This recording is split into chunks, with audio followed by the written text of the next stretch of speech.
नमस्कार दोस्तों, आपका स्वागत है आपके अपने चैनल बियर बुल मार्केट्स में। मैं आपका दोस्त चंदन फिर से हाजिर हूँ आपके सामने मार्केट्स के कुछ ऐसे टॉपिक लेकर जो रिटेल इन्वेस्टर के लिए राज बने रहते हैं। तो जैसा कि आप जान ही गए होंगे, हमारा आज का टॉपिक है एफआईआई एंड डीआईआई के खेल। कैसे रिटेल इन्वेस्टर मैनिपुलेट होता है और क्यों रिटेल इन्वेस्टर आखिर तक नहीं जान पाते कि खेल चल क्या रहा है। टॉपिक स्टार्ट करने से पहले सबसे इम्पॉर्टेंट बात दोस्तों, अगर हमारा वीडियो आपको अच्छा या हेल्पफुल लगे तो लाइक, सब्सक्राइब और शेयर ज़रूर करें। वीडियो ज़्यादा लंबा नहीं करेंगे, सीधे टॉपिक पे आते हैं। दोस्तों, जैसा कि आप स्क्रीनशॉट देख पा रहे हैं, डिट्टो सेम वे आपको एफआईआई एंड डीआईआई का डाटा डेली देखने को मिलता है। मैंने इसमें एक स्क्रीनशॉट मनी कंट्रोल साइट से लिया है और ये एक एनएससी की ऑफिशियल साइट से।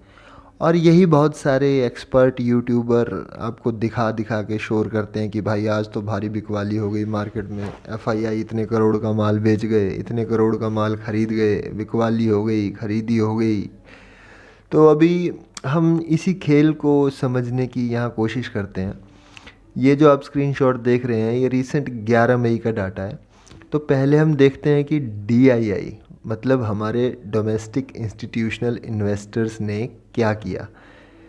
ये देखिए, दिखा रहा है -821 821 करोड़। मतलब बाज़ार में रिटेल इन्वेस्टर्स यही देखते हैं एंड यही दिखाया जाता है। दूसरा भी देख लें आप, ये एनएससी साइट वाला, इसमें थोड़ा खोल दिया है। इसमें साफ लिखा है डीआईआई ने 3799 मतलब 3799 करोड़ का माल खरीदा और 4620 करोड़ का माल बेचा। तो अब रिटेलर्स में शोर ये है कि भाई डीआईआई नेट में 821 करोड़ का माल बेच गए। यही ऐसे ही चलता है ना। तो अब बेचारे रिटेलर सोचते हैं कि यार डीआईआई माल बेच गए 800 करोड़ से ऊपर का, तो मार्केट तो गिरना चाहिए। पर ऐसा होता नहीं। क्यों नहीं होता, ये जानने से पहले कुछ और बातें जानना ज़रूरी है। तो जानते सब हैं लेकिन सोचते नहीं हैं। पहली बात, एफआईआई डीआईआई का दुकान वाला काम नहीं होता दोस्तों कि जो आज ख़रीदा वो आज ही बेच लिया, आज ही दुकान खोली शाम को बंद करनी है। वो लोग लॉन्ग रन के प्लेयर्स हैं, उनका पैसा ऑलवेज मार्केट में है, तभी मार्केट खड़ी है, मार्केट चल रही है। अगर ये सारा पैसा निकाल लेंगे तो मार्केट ढम से गिरेगी। खुद सोचिए आप कहाँ जाएगी। मेन तो पैसा इन ही लोगों का लगा रहता है। दुकान वाला काम रिटेलर्स का होता है, जिन्होंने रोज़ की दुकान खोलनी है, बंद करनी है। आप खुद सोचो, अगर डीआईआई ने 3799 करोड़ का माल खरीदा तो क्या मतलब उसने अपना सारा पैसा लगा दिया? या अगर 4620 करोड़ का माल बेचा तो क्या सारी दुकान उठा के चला गया? सोचो एक बार। अब अगर इससे क्लियर नहीं हुआ, हम इस बात के जो 3 केस बनते हैं उन तीनों को डिस्कस करते हैं।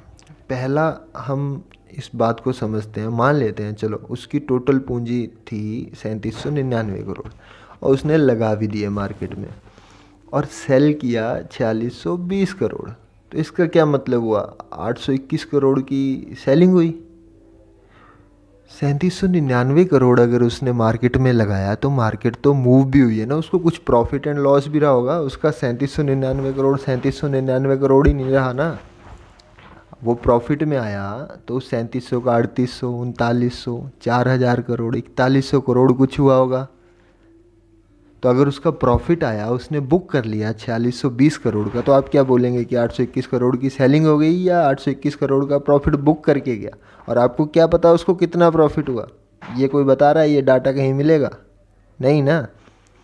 अभी सेकंड केस, आपको यहाँ सिर्फ दिख रहा है कि 4620 करोड़ की सेलिंग और 3799 करोड़ की बाइंग। लेकिन अगर डीआईआई ने पहले 4620 करोड़ की सेलिंग की हो, मतलब 4620 करोड़ की सेलिंग पोजीशंस बनाई हो और बाद में 3799 करोड़ की कवरिंग की हो, मतलब 3799 करोड़ की बाइंग किया हो, तो अब क्या हुआ? सेलिंग हुई। क्या सोचिए। थर्ड केस, जो प्रैक्टिकली होता है दोस्तों, बड़ा पैसा जो होता है ना वो विदाउट प्रोटेक्शन कभी नहीं आता। जितने भी FII DII यहाँ तक कि इवन कि HNI तक कभी नेकेड नहीं आते मार्केट में।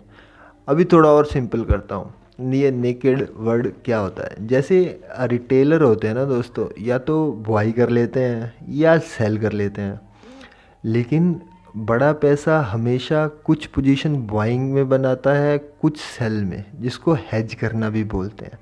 अगर रिटेलर्स प्रॉफिट में आते भी हैं तो एक साइड आते हैं और सेकंड साइड से नंगे रहते हैं।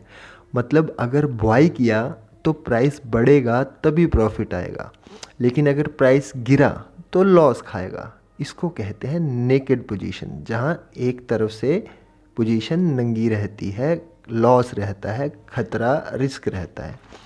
लेकिन बड़ा पैसा कभी नंगा नहीं आता और इसीलिए वो बड़ा पैसा होता है।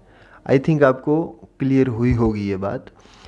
तो FII और DII नेकेड कभी नहीं आते, वो कुछ बाई पोजीशंस बनाते हैं, कुछ सेल पोजीशंस बनाते हैं। अब मार्केट सिचुएशंस के हिसाब से जिस भी एक तरफ उनको प्रॉफिट आ गया, वो प्रॉफिट बुक करके कुछ पैसा और डाल के अब वो दूसरी तरफ मार्केट चला लेते हैं। अल्टीमेटली वो दोनों साइड से प्रॉफिट लेते हैं। अभी समझ आया मार्केट क्यों टिकती नहीं है एक जगह, हमेशा ऊपर नीचे क्यों होता है। अच्छा ठीक है, तो ये जो थर्ड केस में उन्होंने जो अगर हेज किया है तो आपको क्या सिग्नल मिला? कुछ नहीं। रिटेलर हमेशा ब्लाइंड रहता है। FII DII का डाटा देख देख के बेवकूफ़ नहीं बनी है। इन्हें ट्रैक करने का तरीका सिर्फ एक ही है, ओनली वन, जो आप जान सकते हैं ओनली स्टॉक के केस में वॉल्यूम्स और इंडेक्स के केस में ऑप्शन चेन एनालिसिस से, और वो भी तब जब आप ऑप्शन चेन एनालिसिस में मास्टरी कर चुके हो। और जो ये मार्केट एक्सपर्ट या कोई यूट्यूबर टाइप जो भी आपको FII और DII का डाटा दिखा के मार्केट में गैस मार रहे हैं, आप संभल जाओ और समझ जाओ कि प्रैक्टिकली बंदे को आइडिया कोई नहीं मार्केट का। आई होप ये कंसेप्ट आपको कुछ हद तक क्लियर हुआ होगा। और बाकी नेक्स्ट ऑप्शन चेन एनालिसिस से कैसे FII DII एक्टिविटीज़ ट्रैक कर सकते हैं, ये जानने के लिए तो फिर लाइक और सब्सक्राइब करना पड़ेगा, जिससे मेरा भी दिल करे और बताने का।